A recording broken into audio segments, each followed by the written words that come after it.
is Andrea. Welcome to Tucson, Arizona and our video podcast. Today I'm at the 7 Cups Tea House with a very special guest, our manager, Keiko Naito. Welcome to our video podcast, and we're going to talk a little bit about tea as it goes around the world. So Keiko, can you tell us a little bit about tea in Japan? Yes. Tea started in China 2,000 years ago. Over 2,000 years ago, people already knew tea is good and medicinal. But it went to Japan very first time when outside China was to Japan. It was about 7th century. It went to Japan by monks. Monks came. So in the 7th century, they took it to Japan. Okay.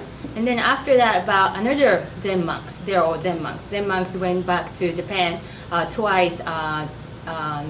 By Eisai, Japanese monks went back to Japan, and then that's the origin of that tea ceremony. Oh, so the tea ceremony is really linked then to Zen Buddhism? Zen Buddhism. Fabulous. So at that time in China, they were doing the green tea powdered style, so like sip the tea, drink the tea, and Japanese people kept that style, and about 2 centuries later, they completed by monks, they completed the tea ceremony. So they never changed the style since then. So that's why it has a lot more longer history than I've Chinese always tea. wondered why in Japan it had more of the powder, but it's because initially when they had that contact, that's what was going on in China, and they've kept that tradition. Beautiful.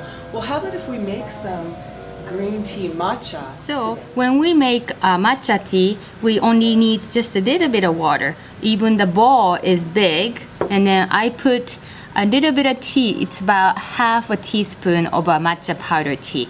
Then when you make matcha tea, you want a little lower temperature, about 160, 170 degrees. Then when you make tea, pour tea into the bowl, but you only need a little bit, just like 1/6 of the bowl. Then take the whisk, chasen, and then whisk it. Ideally, you want to have the whisk wet first. And then when you whisk it, use the wrist of your arm and then whisk it in, ideally in M letters. You try to write M letters.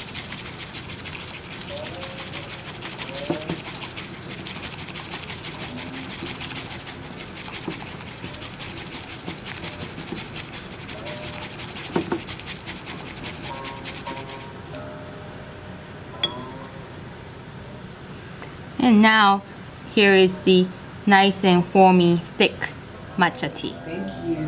Oh, this looks beautiful.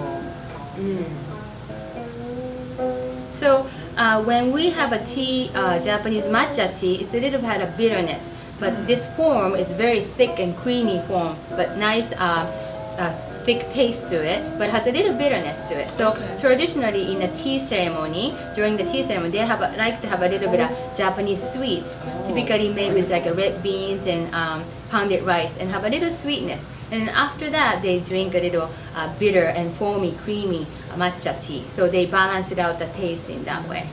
Well, that's wonderful. We're going to enjoy our green tea and sweets. And we invite you to visit us here at our tea house in Tucson or online at 7cups.com. Until next time, we offer you good health and fine tea. We welcome your questions and comments, so please visit us at 7cups.com and we will answer any questions you have about tea and tea culture.